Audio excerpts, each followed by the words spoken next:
mesdames, messieurs. Bonjour.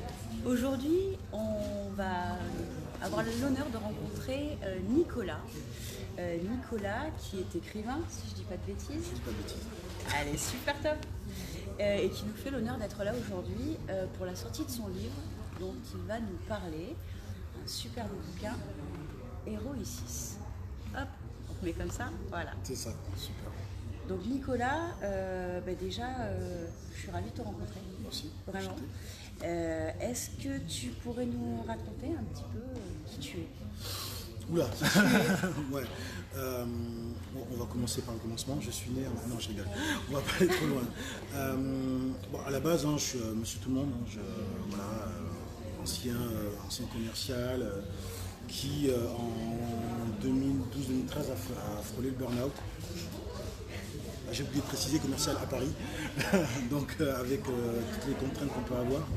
Et dans la même période, en fait, j'ai reconnecté avec un ami que j'avais depuis très longtemps et qui lui était parti au Canada, s'installer là-bas et il a eu à faire tout un cheminement intérieur, personnel. Et j'ai aussi fait ce cheminement personnel. Et quand on s'est reconnecté, alors qu'on ne s'est pas vu depuis des années, on s'est retrouvé à avoir acquis la même information sur le concept même de ce que l'on est, qu'est-ce qu'on fait ici, comment doit évoluer l'humain, comment a évolué l'humain auparavant. Et on a commencé à en parler entre nous, on restait au téléphone jusqu'à 4-5 heures du matin. Et au bout d'1 an et demi, 2 ans de réflexion, on a commencé à se dire il serait temps de partager ça avec les gens. Et on verra ce que ça donnera. Et donc on a commencé en 2014, fin 2014, à faire des vidéos sur YouTube. Ces vidéos s'appelaient Il était une fois le monde. Voilà. Il était une fois le monde. Alors dans un premier temps, il n'y a pas trop de monde qui nous regardait. Bon, on était tranquille, on s'en fichait, puisque c'était pour notre délire. Et en fait, on a eu une opportunité de visibilité. Et du coup, là, je ne sais pas trop ce qui s'est passé. Et assez rapidement, on s'est retrouvé avec non pas des dizaines, non pas des centaines, mais des centaines de milliers de vues. Voilà. Mais il y a d'ailleurs des personnes qui suivent depuis l'époque. Voilà. Et en fait, déjà, c'était surprenant pour nous parce qu'on avait fait ce cheminement-là déjà pour notre bien-être. Et ensuite, on a partagé.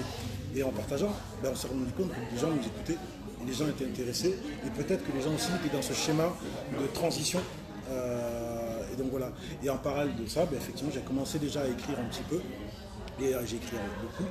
Et j'ai écrit d'abord un premier livre qui est sorti en 2015, qui s'appelait Les Chroniques de la Liberté, et qui a tout de suite eu son succès, et un deuxième bouquin, et là finalement donc ce troisième qui arrive en fait en synthèse de tous les écrits, puisque j'ai rajouté une troisième partie derrière.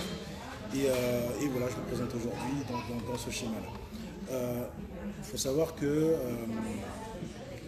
ce que j'ai mis là-dedans, en vérité, c'est une partie de moi, puisque le personnage principal, c'est une âme, et ensuite parcours initiatique de l'âme à travers plusieurs incarnations. Et ce qui a été intéressant, c'est de se rendre compte que quand on se laisse guider par quelque chose de plus grand que nous, ça coule tout seul en fait, parce qu'on ouvre quelque chose et ça débute. C'est juste magique. Je vois très bien de quoi tu parles. Voilà. Est-ce que je me suis assez bien présenté? Ouais, carrément. Ça va? Carrément. Ah, c'est une présentation quand même. Hein, ouais. Voilà. Alors écoute, moi ce que tu dis, ça m'appelle, parce que moi aussi je suis une ancienne commerciale. D'accord. Pas sur la région parisienne, ici. Ça m'a amené au même endroit que toi. D'accord. À la même réflexion que toi. Ok. Donc la transition pour moi, elle a été aussi, mais vraiment ça a été un virage radical. Parce que en fait, probablement comme toi, tu te rends compte que quand tu résistes trop à aller là où tu dois aller, c'est ton corps qui t'arrête. T'as pas le choix. Enfin, je sais pas, peut-être que vous êtes plusieurs à avoir déjà vécu une situation similaire où votre corps un jour dit non mais stop, on s'arrête là, on va faire autre chose parce que c'est pas là que tu dois être. Et là c'est souvent un peu violent et ça nous amène une réflexion qui est très intense et qui nous amène sur des chemins qu'on ne pensait pas. Ça se passe en conscience ou en souffrance, tout simplement. Et c'est vrai que on est piloté le jour par, j'oserais dire, un pilote et un copilote dans notre corps. Sauf que la plupart du temps, c'est pas le bon pilote qui conduit. Ça va être l'ego qui va conduire. Alors que normalement, c'est celui d'à côté qui est, certains appelleront l'âme, l'autre la spin en haut. C'est cette personne-là qui devrait guider notre vie et pas notre ego. Et c'est la problématique qu'on peut avoir. C'est d'ailleurs une problématique très ambivalente que j'ai mis dans le livre.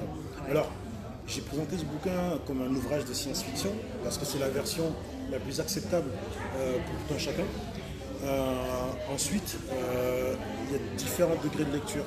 Mais comme dans beaucoup de livres, vous avez beaucoup de livres où il y a différents degrés de lecture. Vous allez avoir le premier degré de lecture qui va être la science-fiction de base.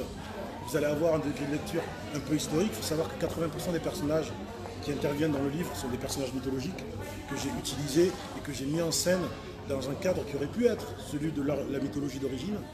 Vous allez avoir le degré philosophique et aussi le degré, j'oserais dire scientifique, mais sachant que je ne suis pas un scientifique, j'ai juste pris certains préceptes qu'on peut retrouver et je les ai mis en scène comme les multivers, le fait que le temps n'existe pas, donc les trucs verts également. Donc plein de petits indices comme ça. Je me suis aussi inspiré, il faut le dire, de mes lectures de science-fiction, mais pas que. Voilà. C'est vrai qu'au final, quand on est dans un ouvrage, dans une histoire, on va aller chercher l'information loin, mais en vérité, l'information elle est déjà à l'intérieur de nous.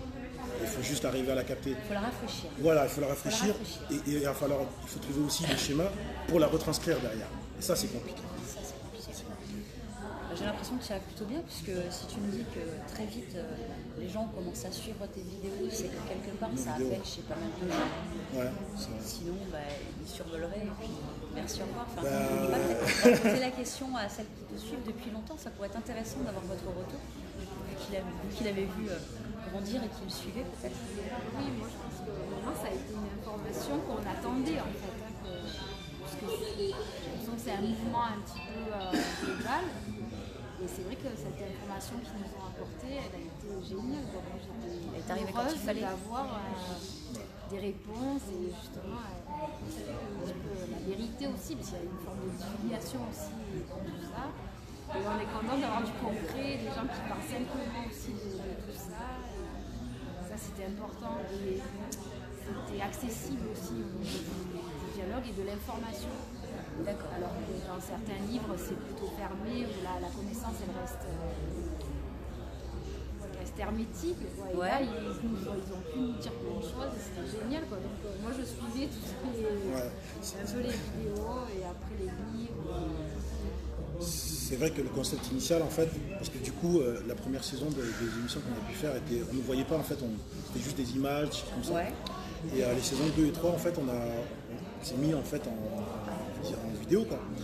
Et l'idée, en fait, c'était, étant donné qu'on est assez, je pense que je suis assez cool, je prends pas, voilà, je suis pas non plus, on était assez cool.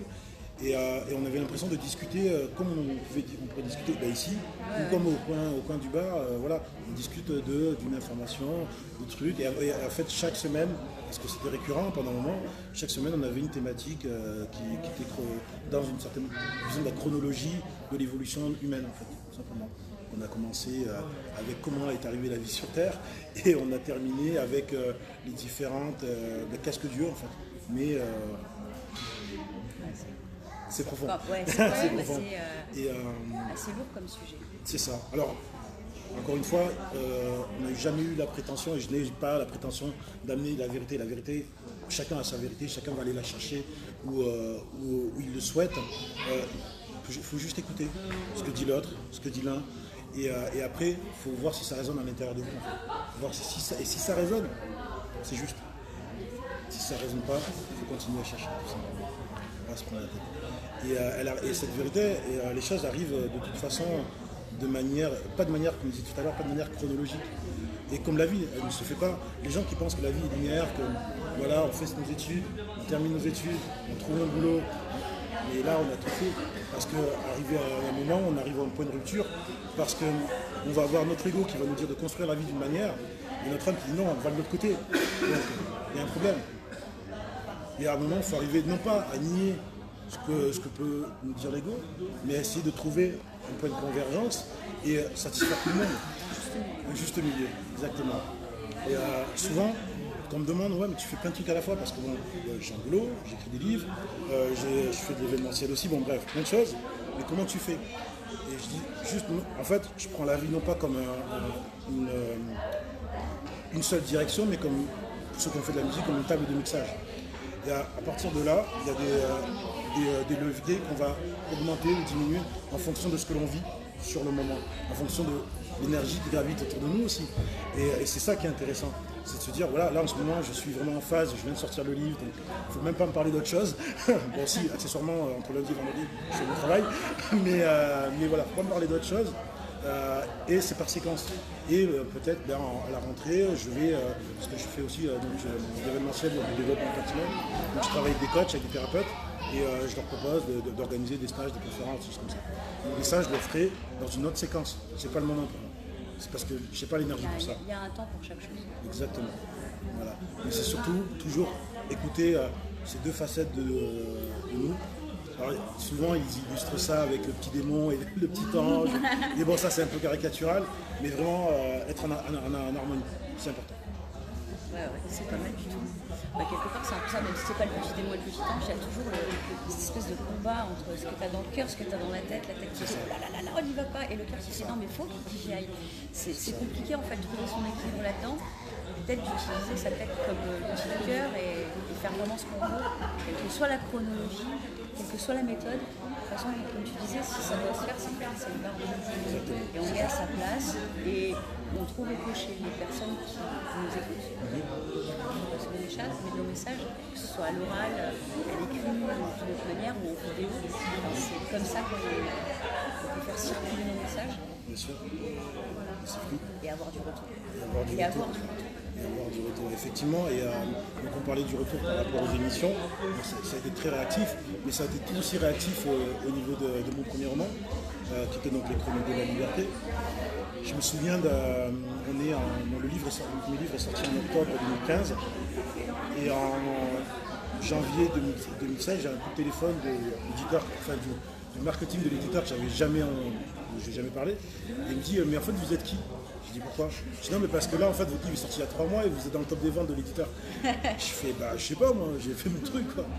Et donc du coup là il m'a proposé des opportunités de salon du livre à gauche à droite, des choses comme ça. Mais quand je suis parti dans ce récit-là, je ne pensais pas que les gens allaient adhérer aussi. Parce que déjà, c'est un récit à la première personne. Donc récit à la première personne, c'est très compliqué quand vous écrivez, parce qu'il faut avoir l'impression que ce que vous racontez, vous le vivez. Donc, ça vous donne le degré de folie dans ma tête. Parce que voilà, de raconter des histoires comme ça. Mais après, voilà, je me suis mis dans un plan où ce récit-là, il commence dans un scénario de science-fiction classique, mais vraiment classique.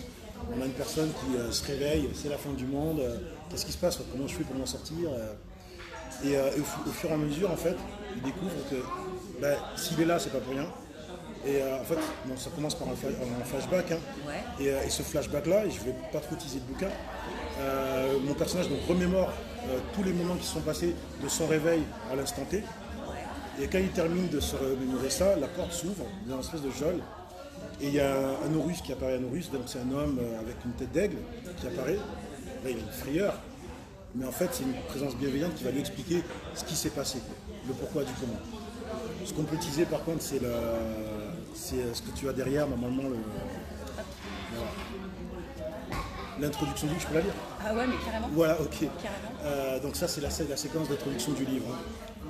Tous les 12 000 ans, les dieux anciens reviennent sur la terre afin de juger l'homme, leur création. Si l'humain a failli, il provoque alors l'Armageddon. De cet apocalypse sont choisies 12 personnes, héritières de 12 premières lignées déposées sur la terre, qui œuvreront à la refondation de l'ordre en tant qu'ambassadeurs. Voici l'histoire de l'un d'entre eux. Est-ce que ça vous parle? Non, ça vous parle?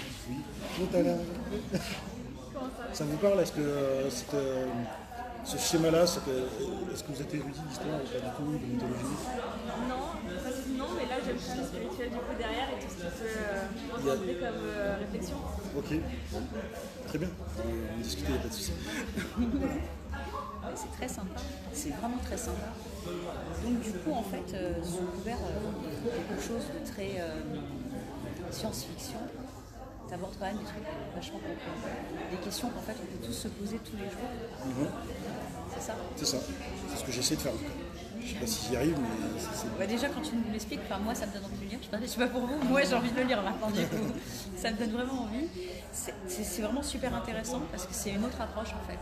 Je trouve que c'est intéressant d'avoir une approche qui est différente de ce qu'on voit d'habitude, qui est peut-être plus dans quelque chose qui se détache du concret en fait, qui s'y rapproche tout le temps, mais qui se détache du concret et qui nous permet en fait d'avoir une réflexion qui ne pas peut-être pour nous tout de suite, mais qui va le devenir, parce que je pense qu'à la fin du bouquin, il y a beaucoup de questions et de réponses qui ont été posées.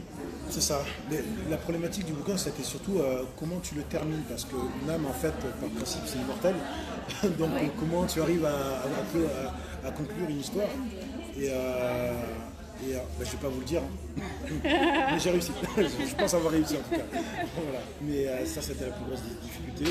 Toutes les questions, effectivement. Alors, ce qui a été intéressant, c'est de mettre en perspective plusieurs scénarios plausibles. Ouais. Je vais vous en donner un exemple. Par exemple, il y a toute une séquence d'une vie où en fait on est dans un scénario de catastrophe naturelle. Ouais. Je pense que bon, on n'est pas très très loin de ça. Voilà, ça peut arriver. On commence par une guerre nucléaire. Voilà. Donc après, il n'y a pas que des catastrophes, hein, il y a aussi des choses bien. On découvre certaines civilisations sous un autre angle. Parce que en fait, ce qui était le plus intéressant, c'était de faire vivre mon personnage à travers l'histoire de l'humanité. Donc c'est-à-dire que je le fais apparaître dans certaines séquences importantes de la civilisation humaine, mais dans des rôles à contre-courant. Par exemple, à un moment, il se retrouve dans la peau d'un légionnaire romain qui doit veiller à la sécurité dans une Jérusalem sous tension après l'exécution d'un Nazaréen. Voilà. Et donc comment il vit ça? Tu vois, ça c'est une séquence. Ça donne envie. Hein. Ouais, ça donne envie là. Du coup, voilà. Je vais peut-être vous laisser, je partirai avec le livre. Donc à un autre moment, j'entremêle deux histoires. C'est-à-dire que j'entremêle deux personnages et de chapitre en chapitre, je jongle entre les histoires. Ouais. L'un est un prince du pays de Cinéar, donc je ne connaissais pas comme ça, mais c'est le pays où serait la légendaire Tour de Babel. Ouais. Okay. Et de l'autre côté, je prends un mec qui a écrit un bouquin, et son bouquin n'a pas marché, mais il est devenu parano, il n'a vraiment rien à voir. Ouais. Sauf qu'on les fait évoluer, et au fur et à mesure, ils doivent se retrouver au même endroit, mais dans des plans différents. Et il y a un personnage central qui les regroupe. Et parce qu'en fait, ce personnage central, c'est une facette 2, et en fait, on est dans la réunification des corps. Mais bon, voilà. Mais tout ça, on le découvre au fur et à mesure. Vous en souviendrez pas quand vous lirez le livre, donc ça va. Donc voilà, voilà, sur la première version du bouquin, le premier tome, il y a une personne qui avait mis un commentaire très très juste. Il disait en fait c'est un labyrinthe. Il faut juste trouver la sortie. C'est à la fin que ça se passe. Sinon c'est pas normal. C'est super sympa. C'est vraiment super sympa. Ça me fait d'autant plus plaisir maintenant que je commence à te connaître un petit peu. Ouais. Je trouve vraiment ton approche intéressante. Parce qu'elle a beaucoup de recul.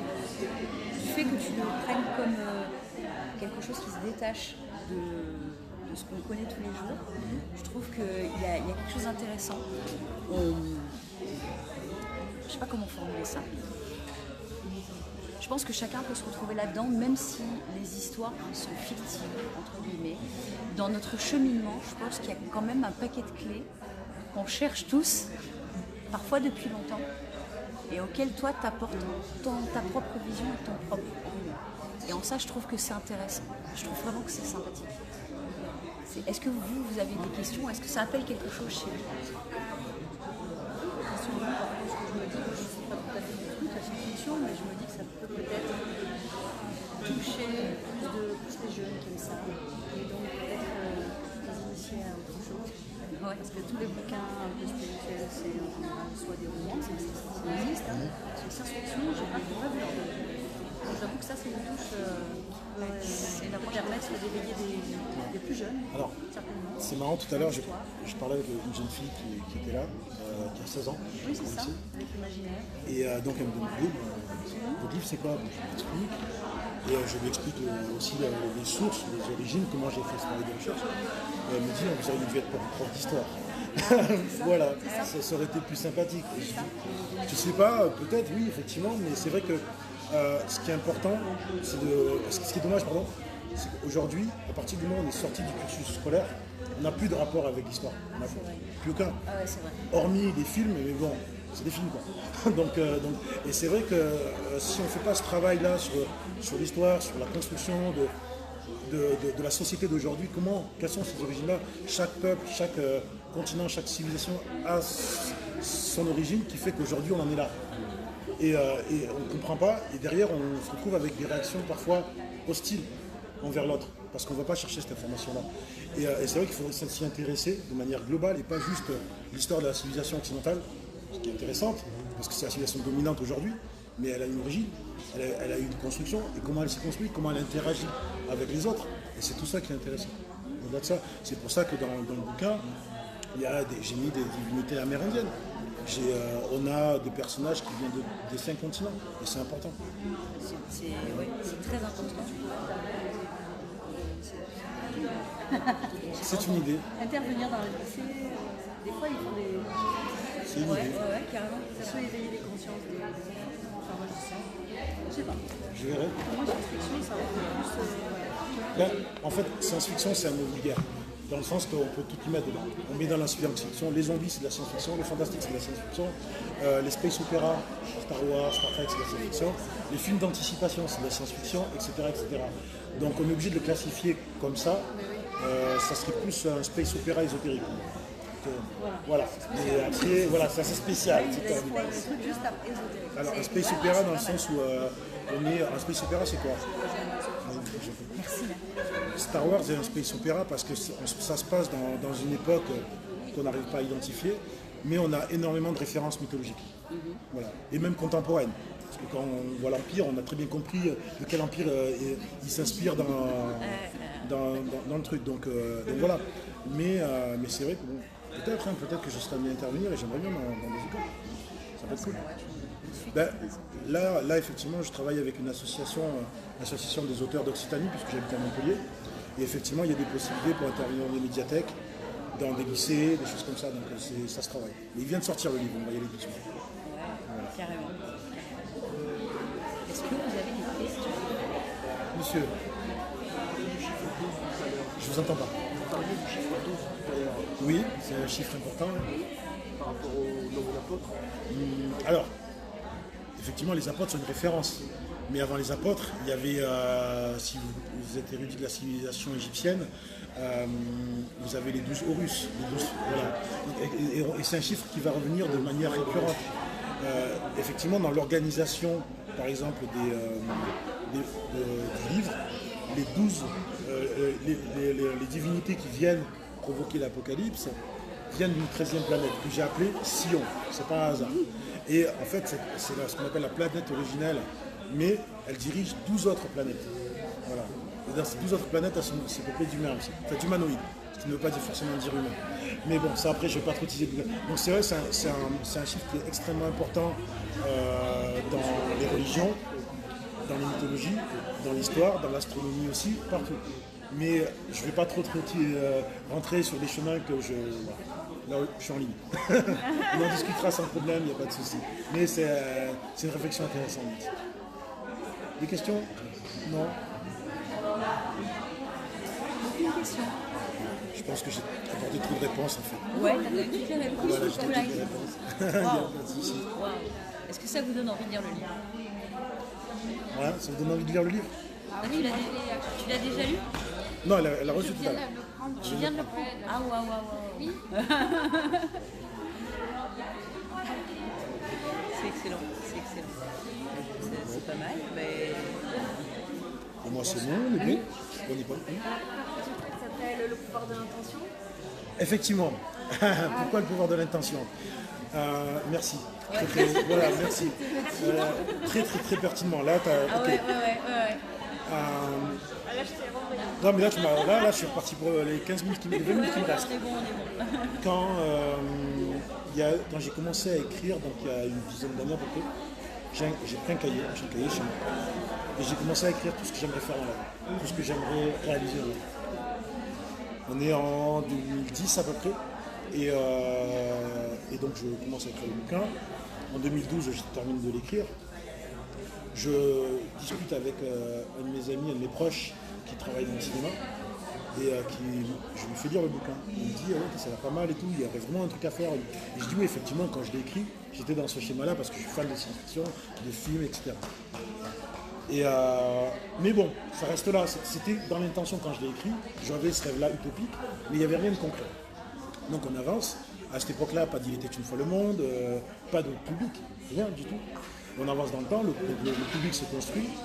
Entre-temps, je rencontre une personne dans la rue à Paris qui aujourd'hui est devenue une très bonne amie qui vit à Los Angeles. D'ailleurs, j'étais là voir il n'y a pas très longtemps. Mais bon, les choses se font. Lors d'une conférence avec mon acolyte de l'époque, une personne me rejoint, vient me voir à la fin de la conférence. Il me dit, écoute, franchement, ton livre est vraiment pas mal. Je connais des personnes qui travaillent dans le cinéma, ça pourrait être intéressant d'en parler. Pourquoi pas? Pas de souci, on avance.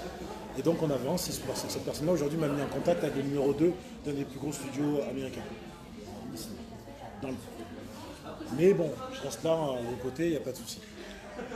Et aujourd'hui, en fait, c'est vrai que je vais la faire light, parce que du coup je vais faire toute la conférence là-dessus. Et c'était, même si je sais que c'était la thématique initiale, c'est qu'aujourd'hui, j'arrive à un moment, à un point de convergence où ce livre-là qui vient de sortir, il est en partance pour Los Angeles, pour une traduction et pour des négociations avec des plateformes style Netflix et avec des studios. Et effectivement, je suis là aujourd'hui, mais je vais faire pas mal d'événements, j'en ai déjà fait pas mal. Et quand je regarde le cheminement que j'ai fait aujourd'hui, je regarde la marche qui était derrière, elle était haute, elle était extrêmement haute. Et la marche qui est devant, finalement, n'est pas si haute que ça, parce que tout est fait. Et tout ça part de cette volonté-là d'écrire et de créer ma destinée, en fait. Et il n'y a pas longtemps, j'ai repris ce cahier que j'avais écrit et j'ai coché tout ce qui avait été réalisé. Il n'y a quasiment plus rien à faire. Encore plus loin, sur la première version du bouquin, l'histoire, en fait, l'histoire dans la chronologie termine en 2022. Okay. Aujourd'hui, quand on est dans des projets d'adaptation, de choses comme ça, si un deal est fait, c'est entre 18 et 24 mois. Donc là, le deal est en train d'être négocié. Donc, c'est-à-dire que la sortie est prévue pour 2022.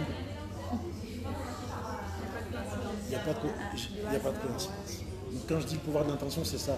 C'est qu'à partir du moment où vous mettez, ce que je dis en introduction, toute votre volonté dans une bonne direction, l'univers fait le reste. La volonté et l'action. Bien sûr, la volonté et l'action. Mis en action. Exactement, la volonté et l'action, effectivement. Et c'est vrai que des fois, je regarde les choses, je les observe maintenant avec un peu, comme tu disais tout à l'heure, avec un peu de hauteur, et je me dis, mais avec mon langage bien à moi, mais l'univers c'est malade. Parce qu'en fait, il a mis tout en place à un moment pour que la concrétisation des choses se fasse. Et tout est fluide. Et tout est fluide. C'est pas un hasard. Pardon? Le 22, c'est pas un hasard non plus le chiffre. C'est pas un hasard, du tout. Pas du tout. C'est la construction, c'est la création. Exactement. Comme le fait que j'ai commencé en 2012. Non, j'ai commencé à écrire en 2010 et que je finis en 2019. Parce que du coup, on va parler de numérologie rapidement. On est donc au terme d'un cycle 9. Et donc après, il se passera quelque chose. Et... Donc il n'y a pas de hasard. On peut même aller plus loin. On a parlé, donc on était l'année dernière, en 2018, on en est deux. Et c'est là qu'on a décidé avec mon éditrice de se réassocier pour sortir le livre. On en est 3 en 2019. Voilà la concrétisation qui est là. Il n'y a pas de hasard. Mais on ne va pas trop rentrer là-dedans parce qu'après, c'est sujet à beaucoup de débats. Bonjour. Vous êtes arrivé à la fin?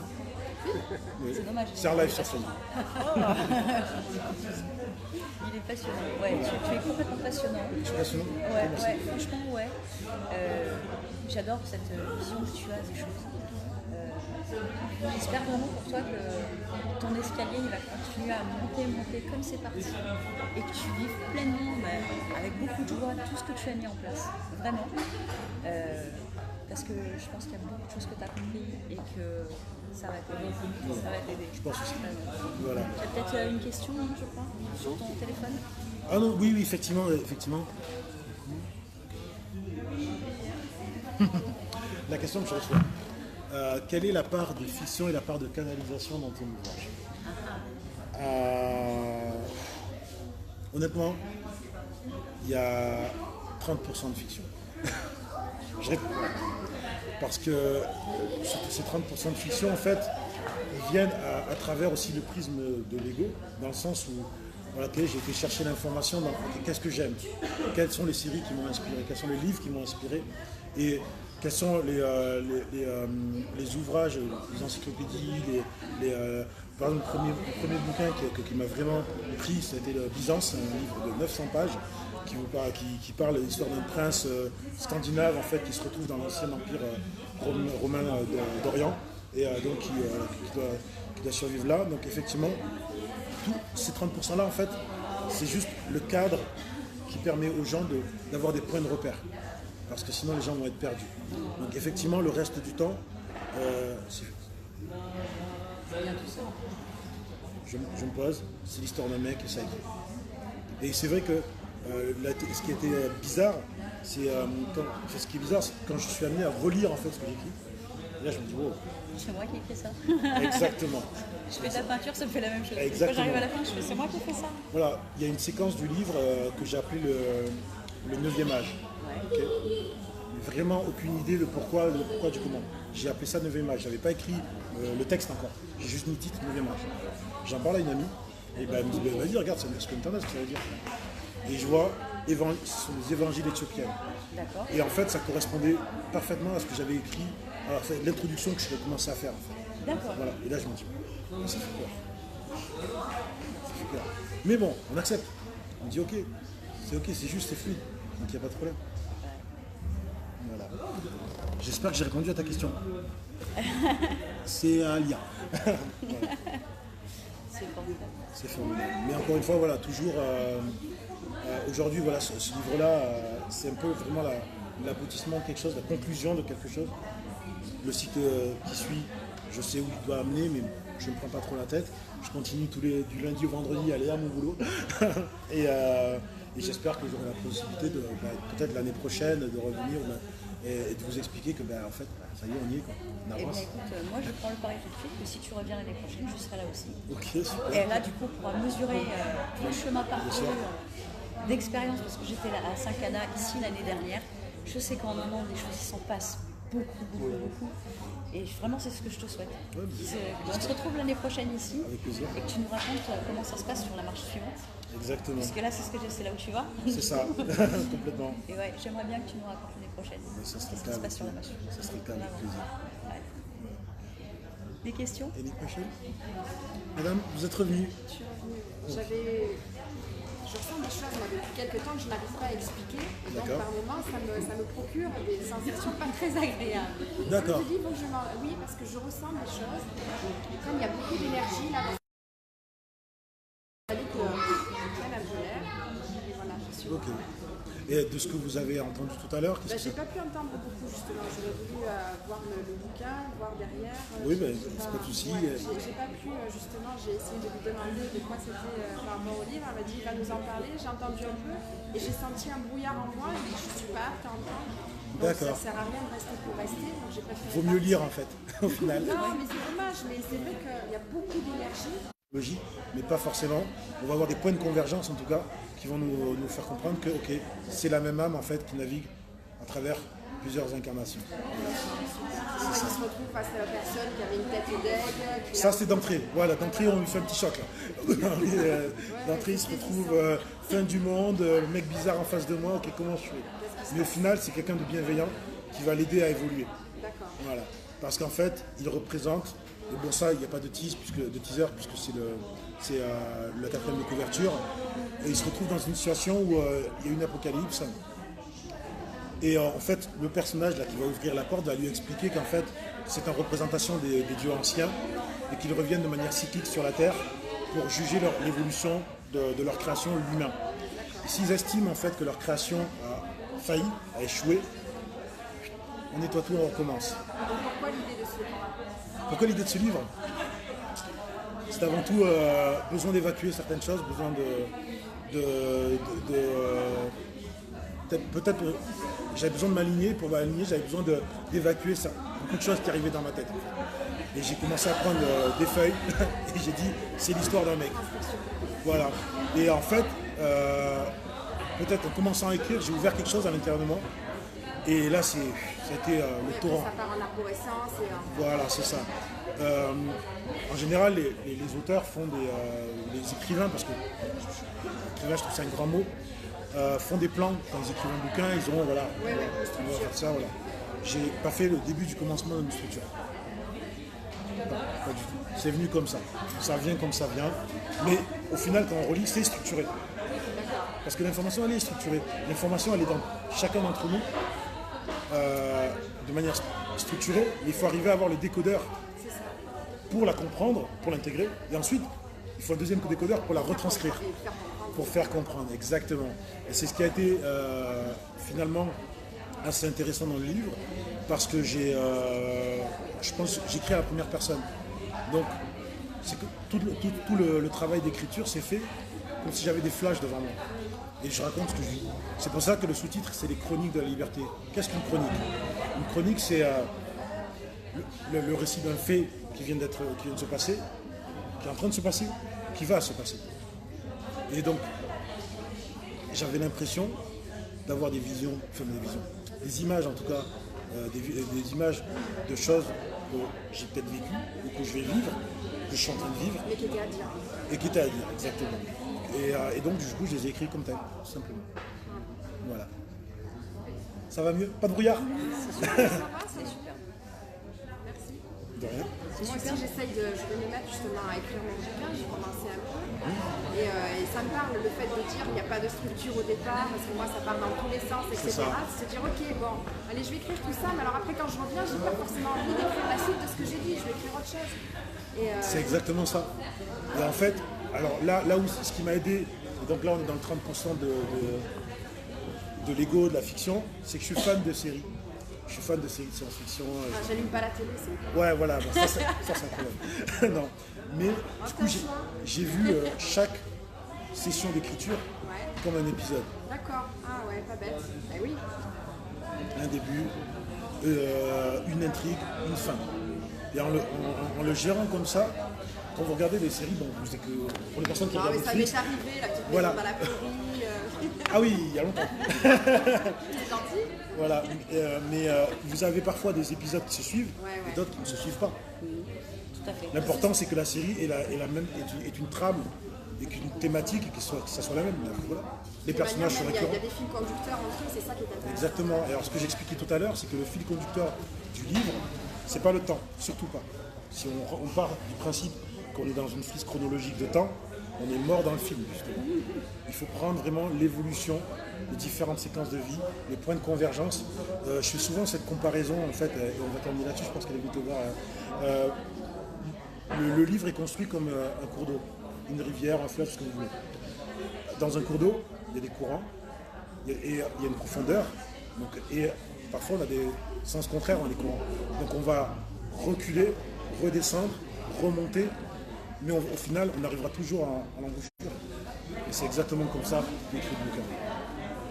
Voilà. J'ai bien fait de revenir. Hein, comme dans la vie. Comme dans la vie. C'est ça. Il est pas mal ce garçon. Pardon?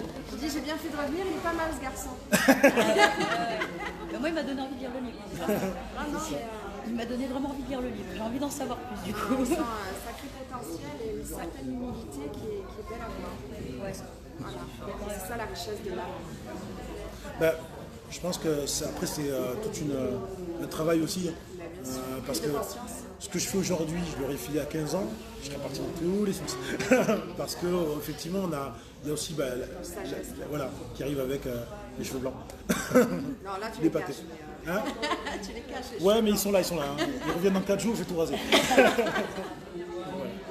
Quand c'est le bon moment, c'est le bon moment. Quand c'est le bon moment, c'est le bon moment. Ok, super. J'ai répondu à sa question. C'est bon. Ah, super. C'est parfait. On est content. Bon, ben voilà, on va conclure là-dessus. J'espère que vous en avez entendu. Ouais, ça vous a plu? Bon, ben c'est parfait. Je vous souhaite à tous une bonne après-midi. Nous vous remercions. Nous vous remercions. Et puis moi, je te remercie beaucoup pour ce temps passé avec toi. Et si vous voulez en savoir plus, j'ai mon stand si juste vous à côté. voulez, ouais, il est juste Voilà, derrière. on peut Si continuer vous à voulez, discuter sans problème. Continuez, allez-y, je vous encourage vraiment à y aller. Parce qu'il est vraiment super gentil. Ouais, ça se sent. Ouais. Merci. Allez, je coupe le live. Salut!